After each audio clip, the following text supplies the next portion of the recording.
In today's video, we will be checking out the 2021 LG C1 OLED. I'll be giving you my first impressions and I'll be walking you through the setup process as well as telling you what's different this year from last year's model. This is the first of many videos that I have planned for the LG C1, so let's get this started.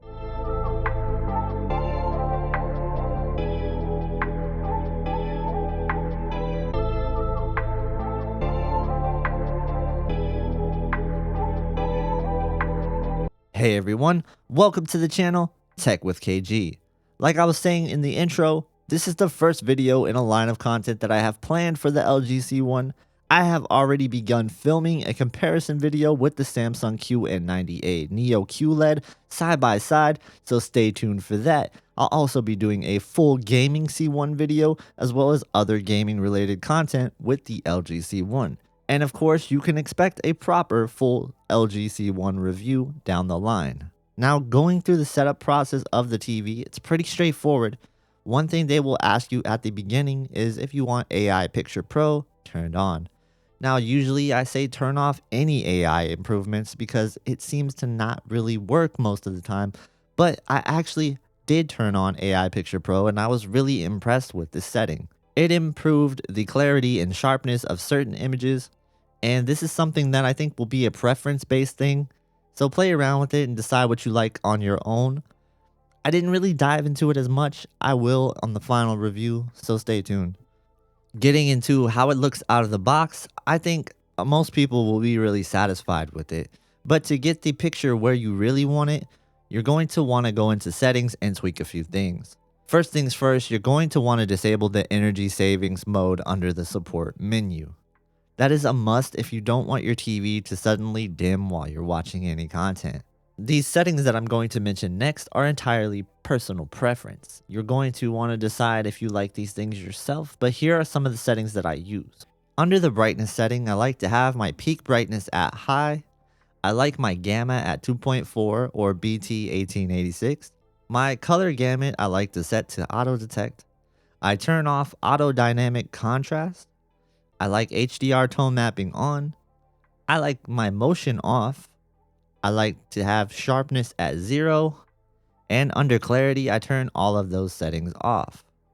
Now, if you have any issues with banding and gradients, then you can turn on that smooth gradation feature. Overall, the best picture mode out of the box is probably going to be ISF Bright Room or Dark Room. Depending on what room you're in, that's what you'll set it to. I think most people will think that cinema might feel a little washed out looking. Filmmaker mode definitely looks better, and weirdly enough, I don't mind standard out of the box. Though you will want to tweak some settings, and I recognize this is what most people will likely use out of the box. So if you do make a few adjustments, you could actually make standard look surprisingly great. Quickly, let's talk about screen uniformity. I found that my set did have vertical banding, but this didn't really affect normal content. So for most people, I think that you could have vertical banding on your TV, but unless you go looking for it, you probably won't notice it. Next, I want to talk about the improvements to gaming from last year to this year. But first, if you guys are enjoying this content, please hit the like button and consider subscribing. It'll help the channel grow. I really appreciate it. Thank you. Alright, so let's talk about gaming. Overall, I have to say gaming is definitely better this year on the C1 than it was on the C10 last year. I feel that gaming got a lot brighter in game mode, and even though it's not a new feature, the HDR tone mapping really did add some pop to the game's picture.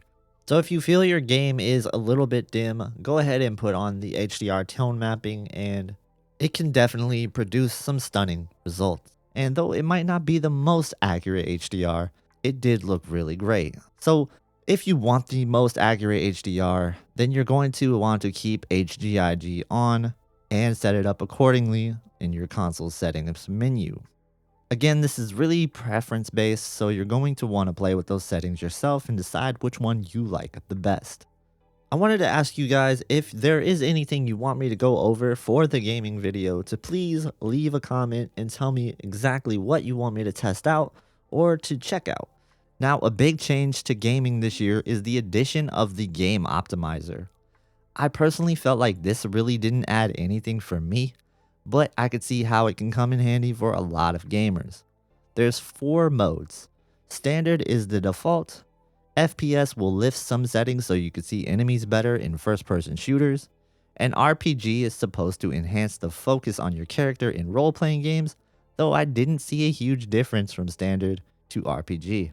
Personally, I did note that it did push a little bit more blue than standard, so keep that in mind. Last one is for people that play RTS games.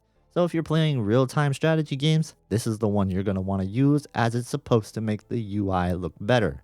I didn't test this one out in this video, but in my next video, the gaming video, we will be testing each one out. So in that one, we'll go through each game genre and we'll test each mode accordingly. Another improvement this year is audio. I think the audio on the C1 is fantastic.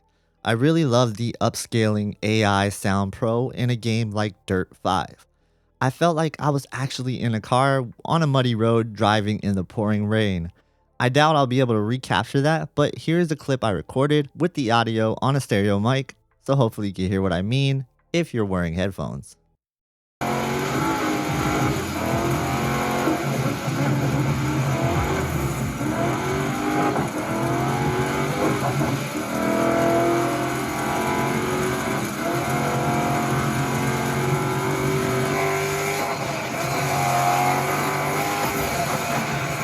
Okay, moving on, let's talk about the biggest flaws in this TV.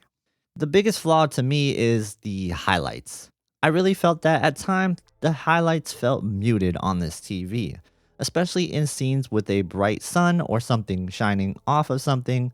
I really did see the difference that I was missing, especially when I put them side by side with the QN90A.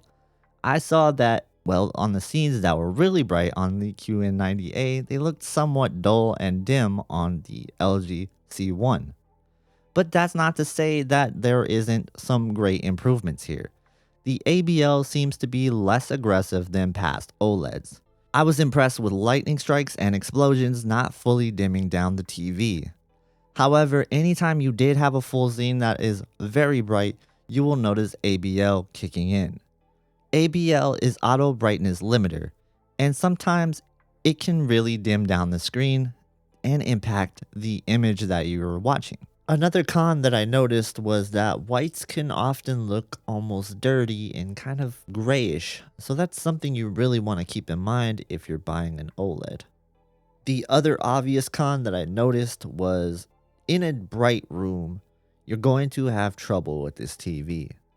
The screen doesn't get bright enough to overcome some of the daytime reflections that you might run into in a very bright room. Now, that's not to say that you can't have this TV in a daytime situation, or even a situation with windows. You just have to make sure that you don't have a lot of light shining at the TV and you don't have anything that can cause reflection problems.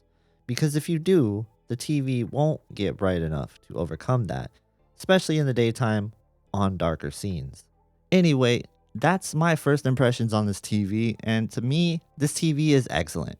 I think that just about anyone will love this TV if you have the right environment for it. It's hard to go against it. I personally don't think there is any perfect TV. Everyone is going to have an issue somewhat with any TV they buy.